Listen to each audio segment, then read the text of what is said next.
কারোর সাথে সেক্স করার জন্য ভালোবাসার নাটক করবেন না। কারোর অনেক অর্থ বলেই তাকে ভালোবাসার প্রতিশ্রুতি দেবেন না। কেউ আপনার হাতে পায়ে ধরে ভালোবাসার ভিক্ষা চাইছে বলেই তাকে ভালোবাসার কথা বলে বসবেন না। যদি ভালোবাসতে পারেন পুরোপুরি মন থেকে, তবেই ভালোবাসার প্রতিশ্রুতি দিন।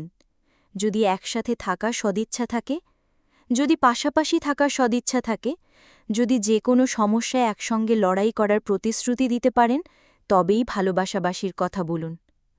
অন্য কিছু পাওয়ার জন্য বা কাউকে করুণা করে ভালোবাসি বলে নাটক করবেন না। নাটক কিন্তু বেশিদিন করা যায় না। হ্যাঁ, জানি, সেক্স, টাকা পয়সা, উপহার এগুলো জীবনে চলার পথে খুবই দরকার, কিন্তু ভালোবাসার প্রতিশ্রুতি দেওয়ার জন্য কেবলমাত্র ভালোবাসা থাকাটা দরকার। ভালোবাসা থাকলেই দুজনে মিলে একসঙ্গে লড়াই করে নিজেদের সমস্ত ইচ্ছে পূরণ করা যাবে। ভালোবাসা থাকলে দুজনেই দুজনের কাছে নিজেকে আপনা থেকেই সমর্পণ করবে। কিন্তু টাকা পয়সা বা শরীর পাওয়ার জন্য ভালোবাসার অজুহাত দেবেন না, আর কাউকে করুণা করেও ভালোবাসার কথা বলবেন না।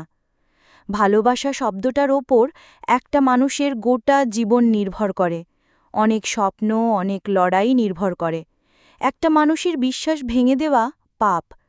আপনি আজকে একজনের বিশ্বাস ভাঙলে কালকে কিন্তু কেউ না কেউ ঠিকই আপনার বিশ্বাস ভেঙে গুড়িয়ে দেবে।